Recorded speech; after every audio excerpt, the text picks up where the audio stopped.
मित्रों नमस्कार। सुधीर पांडे पूर्वांचल के यूट्यूब चैनल पर स्वागत है, अभिवादन है, अभिनंदन है। वीडियो लाइक किया करिए, रीच नहीं जा रही है। खैर, आपकी मर्जी, स्वतंत्र हैं। मैं आपको जो चीज़ दिखाई देता है उसको आपके सामने लाने का प्रयास करता हूँ, तो मेरा धर्म है। लाइक करना ना करना ये अब आपको शायद पसंद नहीं आता होगा। खैर, आपकी मर्जी। मैं रिक्वेस्ट कर सकता हूँ, रिक्वेस्ट कर रहा हूँ कि लाइक बढ़ा दीजिए।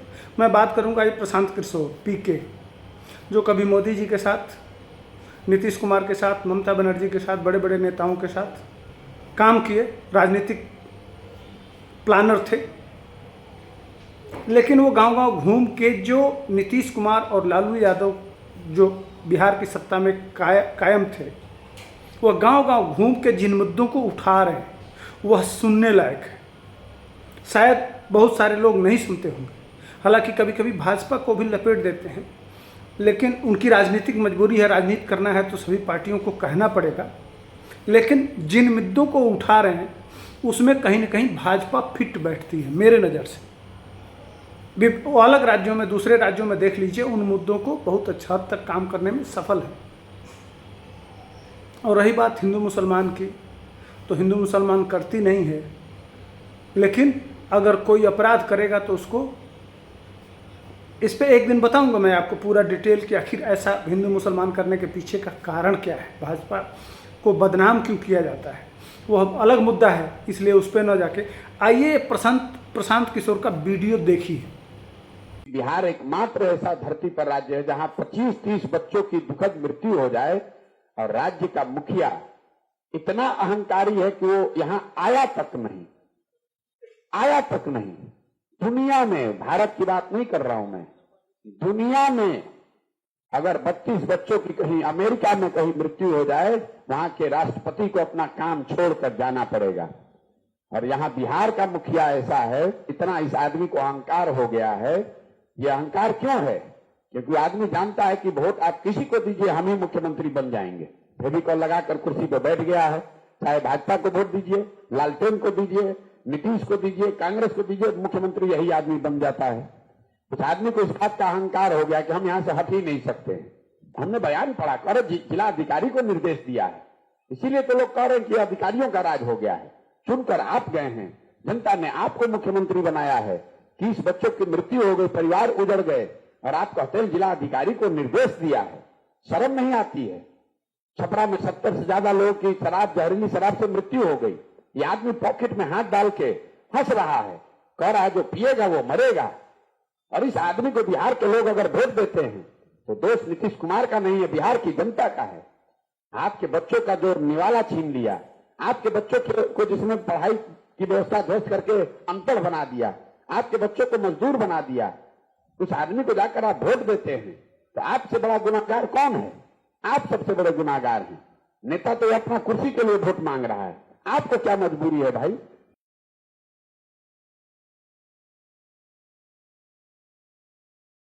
हम लोग टीवी फ्रिज नहीं बनाते हैं, खाद सीमेंट छड़ नहीं बनाते हैं, स्टील नहीं बनाते हैं। हम लोग एक ही चीज बना रहे हैं, अपने बच्चों को मजदूर।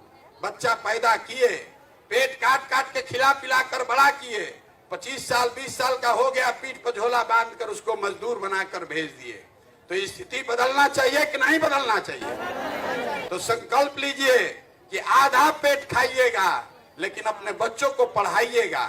आपने अपने बच्चों को मजदूर बनाने के लिए नहीं पैदा किया है। और जो आदमी, जो नेता, जो दल आपके बच्चों के लिए पढ़ाई या रोजगार नहीं दे सकता है, वो चाहे आपके जात का हो कि धर्म का, सामने आता है उसको झाड़ू मारकर वोट से बाहर निकालिए, तभी आपके बच्चों का भविष्य सुधरेगा। और नहीं तो जिन नेताओं ने आपके बच्चों का भविष्य बर्बाद किया है, जिन्होंने आपके बच्चों से पढ़ाई छीना, रोजगार छीना, उसी को जाति और धर्म के नाम पर वोट देते रहिएगा तो आपके बच्चों का भला नहीं होगा।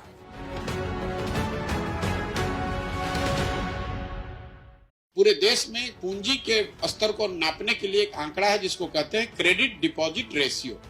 मतलब बैंकों में जो पैसा जमा हुआ उसमें से कितना पैसा पूंजी के तौर पर समाज को वापस मिला। घर बनाने के लिए, बिजनेस करने के लिए, गाड़ी खरीदने के लिए, उद्योग धंधा करने के लिए। तो देश के स्तर पर यह आंकड़ा है 70% का। मतलब जितना पैसा बैंकों में जमा हुआ, बैंकों ने 70% पैसा वापस ऋण के तौर पर दिया। बिहार में ये आंकड़ा है 40%। पिछले साल बिहार की गरीब जनता ने बैंकों में जमा किया 4,21,000 करोड़ रुपया। बिहार में अगर सीडी रेशियो होता 70 राष्ट्रीय औसत के बराबर, तो लोगों को यहाँ ऋण मिलता 2,80,000 करोड़ रुपया। लेकिन है 40%, तो मिला कितना? 1,60,000 करोड़। बाकी पैसा कहाँ गया? बाकी पैसा बैंकों ने उन राज्यों में शिफ्ट कर दिया जहां पर उद्योग धंधे लग रहे हैं। कर्नाटक में, महाराष्ट्र में, गुजरात में, तेलंगाना में, आंध्र में सीडी रेशियो 90% से ज्यादा है। 1990 से लेकर पिछले वित्तीय वर्ष तक रिजर्व बैंक ऑफ इंडिया ने जो आंकड़ा जारी किया है वो बता रहा है बिहार से बैंकों ने बिहार के लोगों का जमा पैसा 26,35,000 करोड़ रुपया बैंकों ने बिहार से दूसरे राज्यों में शिफ्ट कर दिया। इन 32 वर्षों में बिहार सरकार का बजट भी नहीं है 26 लाख करोड़ रुपया। अगर ये पैसा बिहार में होता तो जरा आप अंदाजा लगाइए कितने लोगों ने उद्योग लगाया होता, कितने लोगों ने घर बनाया होता, कितने लोगों ने गाड़ी खरीदी होती। तो सरकार की योजना ये होनी चाहिए कि आपके हाथ में सरकार की गारंटी से पूंजी की उपलब्धता हो, ताकि बड़े स्तर पर लोग स्वरोजगार कर सकें।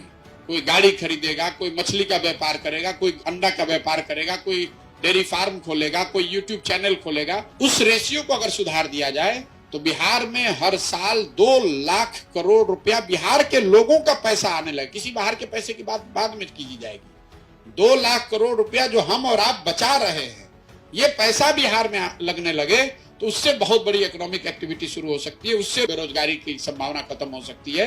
ये मेरी सोच है कि बिहार में बेरोजगारी को दूर करना है तो सबसे पहले इकोनॉमिक एक्टिविटी को बढ़ाना होगा, और उसके लिए पूंजी की सहज उपलब्धता एक बड़ा प्रभाव उसका हो सकता है।